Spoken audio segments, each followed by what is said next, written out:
किशोर अवस्था में जैसे कि अगर आपकी उम्र जैसे आप 9th से लेकर के जो 12th की उम्र होती है भाई, 9th क्लास से लेकर 12th की उम्र, देखो आपका 22 साल तक बीटेक हो जाना चाहिए, ये 22-23 साल तक एमबीबीएस कंप्लीट हो जाना चाहिए, आपको अब करियर में आगे बढ़ना चाहिए।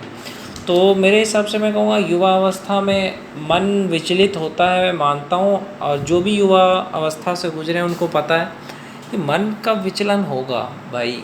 मन दूसरे लिंग के प्रति आकर्षित होगा, अगर लड़का है तो लड़की की तरफ आकर्षण होगा, और लड़की है तो लड़के की तरफ आकर्षण होगा, इस उम्र में होता है।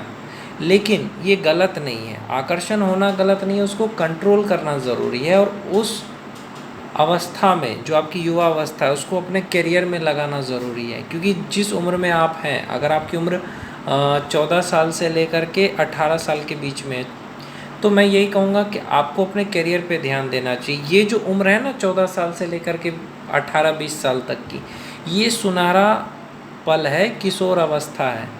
क्योंकि मैं बस यही कहूँगा कि 23 साल की उम्र तक आपको सेटल हो जाना चाहिए, 21-22 साल की उम्र तक ग्रेजुएशन हो जाना चाहिए, बीटेक कर रहे हो तो बीटेक हो जाना चाहिए, एमबीबीएस हो जाना चाहिए, 23 की उम्र तक आपको कामयाब हो जाना चाहिए, सेटल हो जाना चाहिए, अपने पैर पे खड़ा हो जाना चाहिए। क्योंकि देखो आप मेहनत करने का जो उम्र है ना वो 25 साल तक है, 25 के बाद की उम्र जो होती है ना वो धीरे धीरे फिर आपका टेस्टोस्टेरोन कम होते जाता है, फिर 25-26, अब 25 से ऊपर जैसे जैसे बढ़ते जाओगे आपका याद करने की शक्ति कम हो जाएगी, धीरे धीरे सब कम होता जाता है।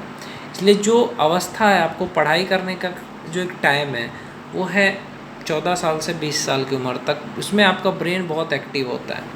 इसलिए कहते हैं बच्चों का दिमाग बहुत एक्टिव होता है। इसलिए कभी भी इस उम्र में अट्रैक्शन के चक्कर में मत पड़ो, लड़की के चक्कर में मत पड़ो। अगर 14 से 20 साल की उम्र है तो करियर पे ध्यान दो भाई, माँ बाप तुमसे उम्मीद लगा के बैठे हैं।